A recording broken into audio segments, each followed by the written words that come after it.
Here comes Oberon, and here my mistress, would that he were gone.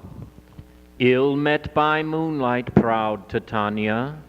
What, jealous Oberon? Fairy, skip hence, I have forsworn his bed and company. Tarry, rash, wanton, am not I thy lord? Then I must be thy lady.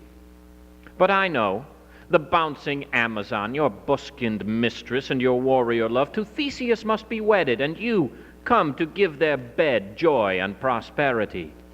How canst thou thus, for shame, Titania, glance at my credit with Hippolyta, knowing I know thy love to Theseus? Didst not thou lead him through the glimmering night from Perigenia, whom he ravished, and make him with fair Angel break his faith, with Ariadne and Antiopa? These are the forgeries of jealousy. And this same progeny of evils comes from our debate, from our dissension. We are their parents and original. Do you amend it then? It lies in you. Why should Titania cross her Oberon? I do but beg a little changeling boy to be my henchman. Set your heart at rest. The fairy land buys not the child of me. His mother was a votress of my order, and for her sake do I rear up her boy, and for her sake I will not part with him. How long within this wood intend you stay? Perchance till Theseus' wedding day. If you will patiently dance in our round, and see our moonlight revels, go with us. If not, shun me, and I will spare your haunts. Give me that boy, and I will go with thee. Not for thy fairy kingdom. Fairies away, we shall chide downright if I longer stay. Well, go thy way. Thou shalt not from this grove till I torment thee for this injury. My gentle Puck, come hither. Thou rememberest, since once I sat upon a promontory and heard a mermaid on a dolphin's back, uttering such dulcet and harmonious breath that the rude sea grew civil at her song, and certain stars shot madly from their spheres to hear the sea maid's music? I remember. That very time I saw, but thou couldst not, flying between the cold moon and the earth, Cupid, all armed. Certain aim he took at a fair vestal throned by the west, and loosed his love shaft smartly from his bow as it should pierce 100,000 hearts.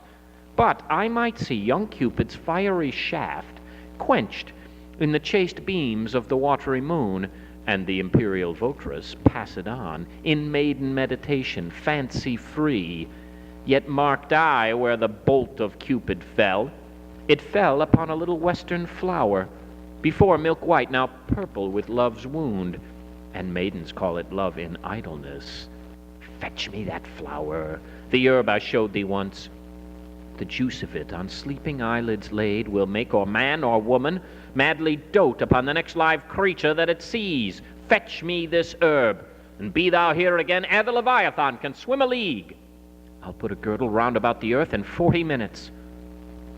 Having once this juice, I'll watch Titania when she is asleep, and drop the liquor of it in her eyes.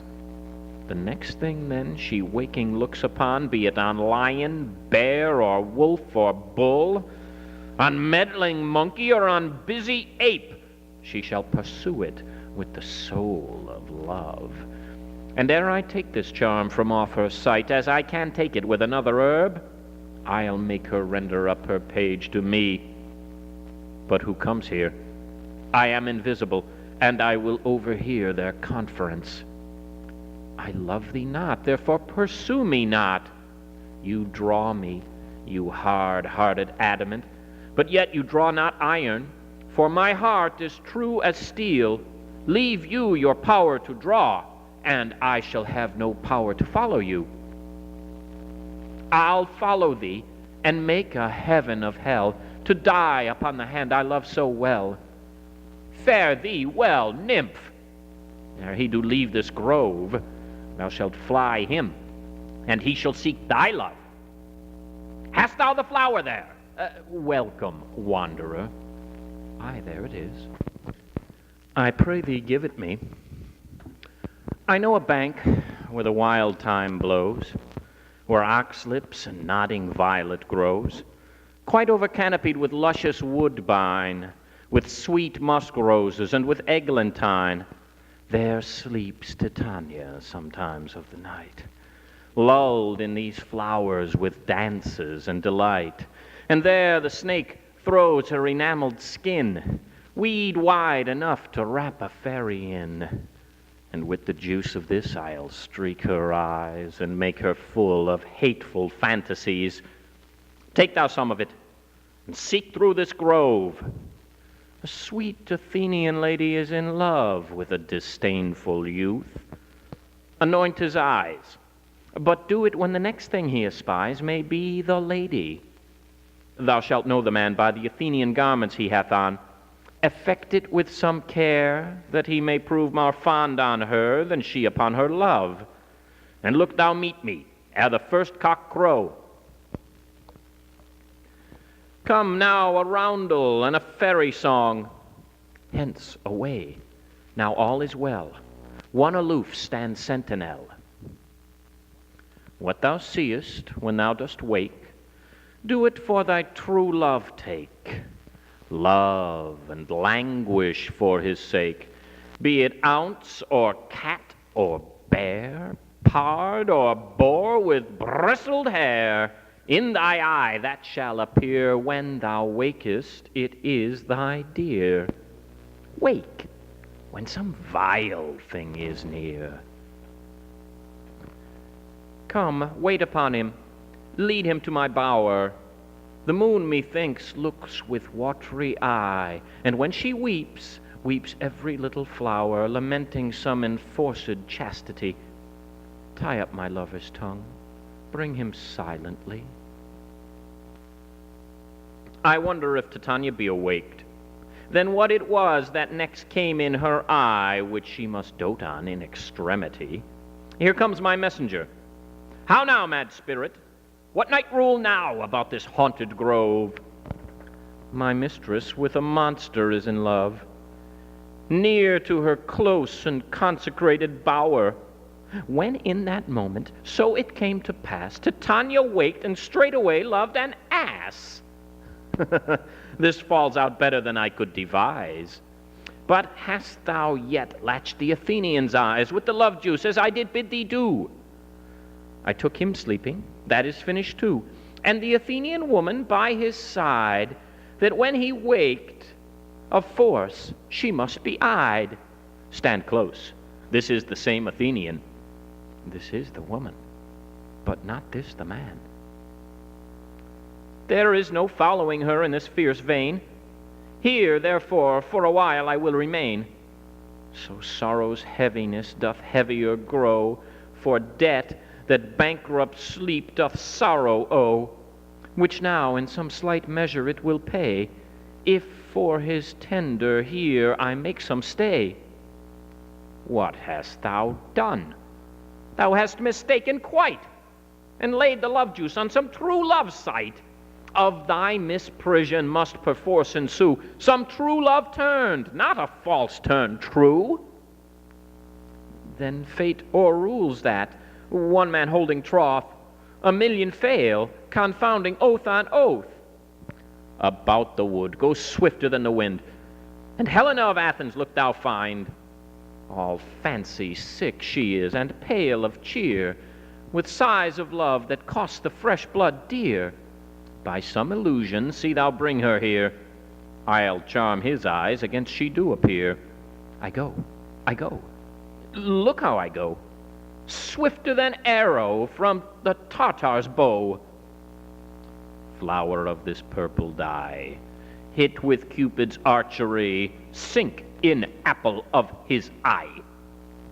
When his love he doth espy, let her shine as gloriously as the Venus of the sky. When thou wakest, if she be by, beg of her for remedy. Captain of our fairy band, Helena is here at hand, and the youth mistook by me, pleading for a lover's fee. Shall we their fond pageant see? Lord, what fools these mortals be! Stand aside. The noise they make will cause Demetrius to awake. Then will two at once woo one. That must needs be sport alone. And those things do best please me that befall preposterously. I will not trust you, nor longer stay in your cursed company. Your hands than mine are quicker for a fray. My legs are longer, though, to run away. I am amazed, and know not what to say. This is thy negligence. Still thou mistakest, or else committest thy knaveries willfully. Believe me, King of Shadows, I mistook. Did not you tell me I should know the man by the Athenian garments he had on? And so far blameless proves my enterprise that I have anointed an Athenian's eyes. And so far I am glad it so did sort, as this their jangling I esteem a sport. Thou seest these lovers seek a place to fight. High therefore, Robin, overcast the night. The starry welkin cover thou anon with drooping fog, black as Acheron, and lead these testy rivals so astray as one come not within another's way. Like to Lysander, sometime frame thy tongue, then stir Demetrius up with bitter wrong.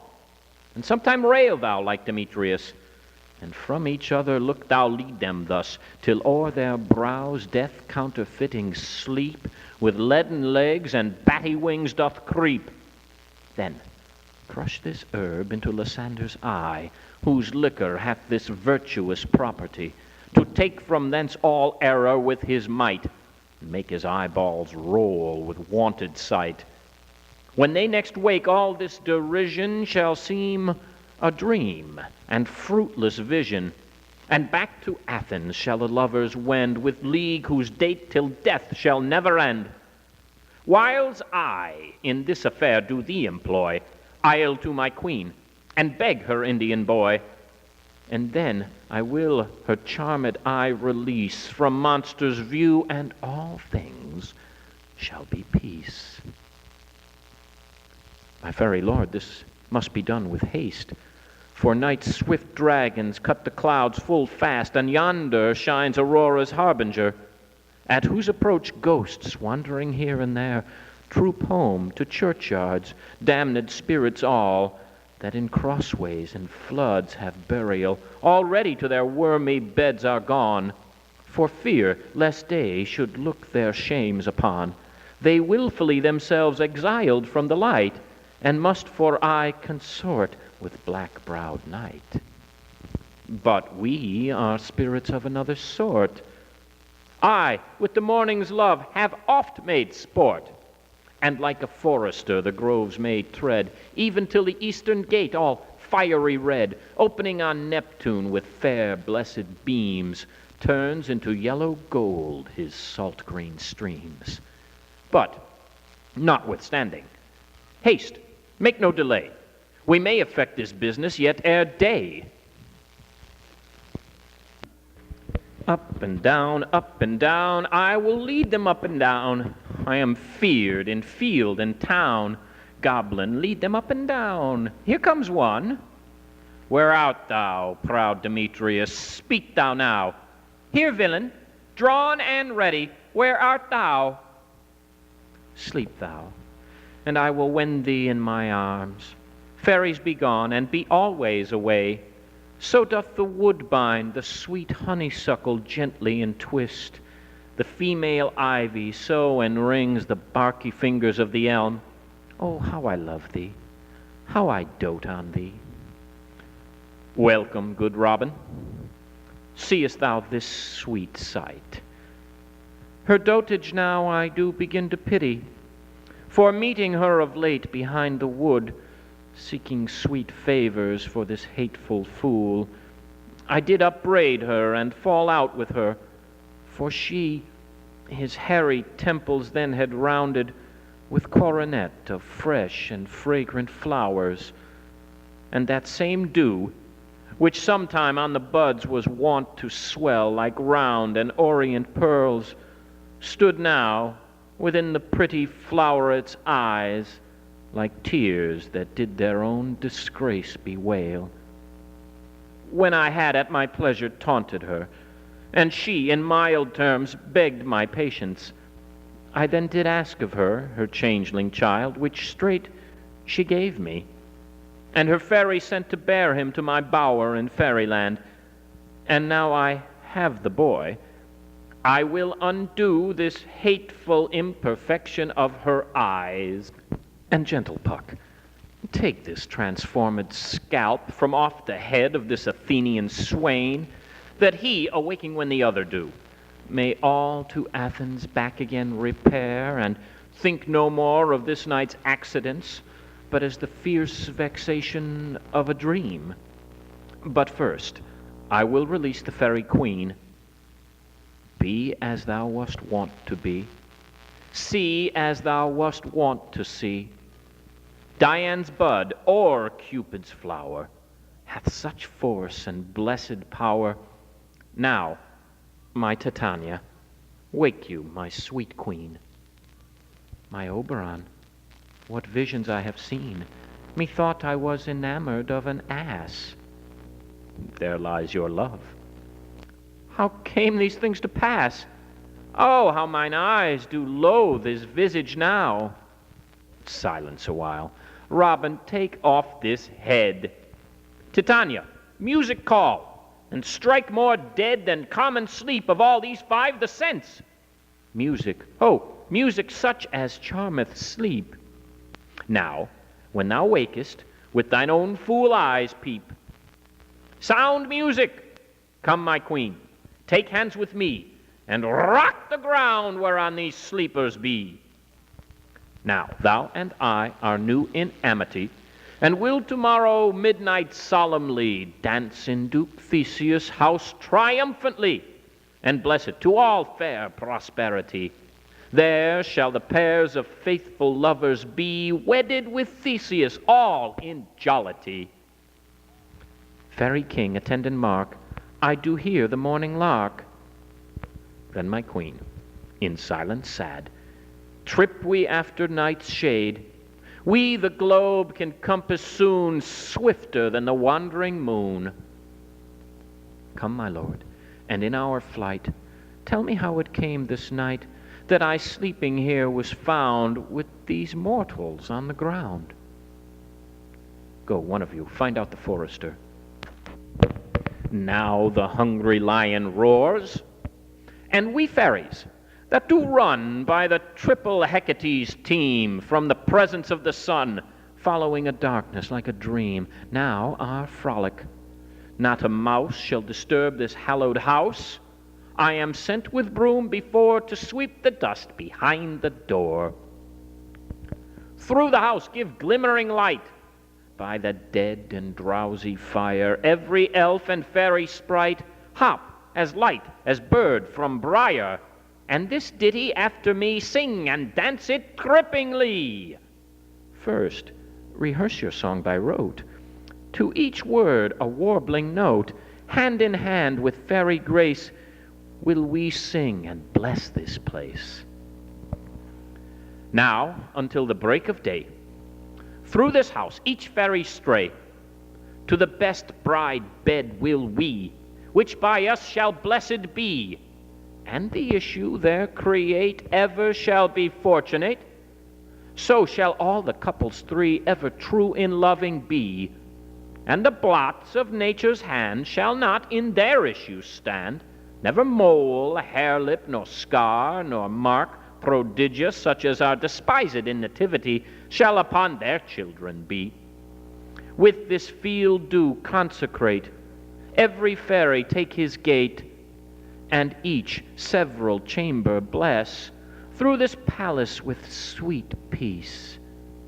And the owner of it blessed ever shall in safety rest.